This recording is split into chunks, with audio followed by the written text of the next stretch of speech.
Преку огласите за вработување, компаниите најчесто бараат кадри со неколку годишно искуство во професијата. Поради тоа многу млади велат дека откако ќе дипломираат, со години не може да најдат работа во струката. Да, 5 години, 7 години, а никој не ти дава такво искуство, само да стажираш. Овде има капацитет, има кадар за младиве што сакаат да учат едно друго ти работа, ако не чидат во инстранство. Нема можност младите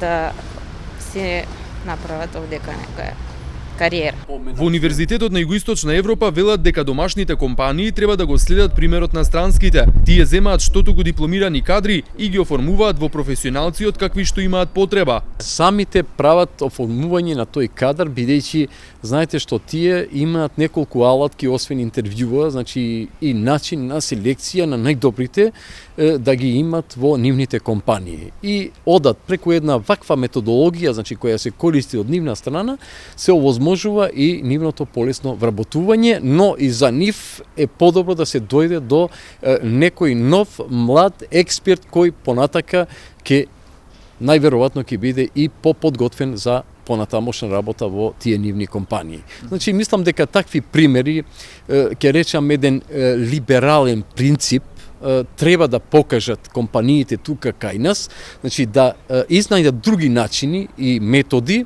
и со едни нови методологии, значи да можат применувајќи ги нив, значи да дојдат до тој нивен потребен кадар. Потребна е квалитетна соработка меѓу институциите, универзитетите и бизнис секторот, сметаат во Агенцијата за поддршка на претпријатија ЕСА.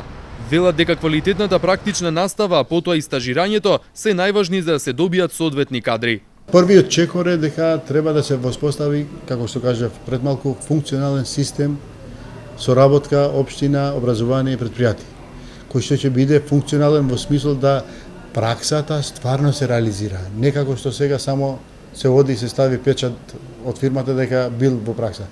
Туку, дури имам информации дека тоа теоретски веќе е испроведено и само се очекува одобрение од Министерство за финансии и образование за формата како во пракса ќе се реализира праксата во самите предпријатија.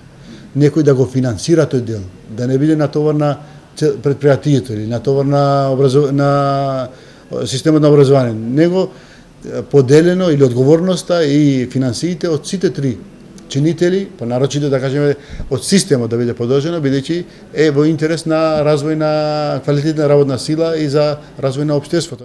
Уште еден од начините како да се стекне работно искуство е практиканството, мерка на Агенцијата за вработување.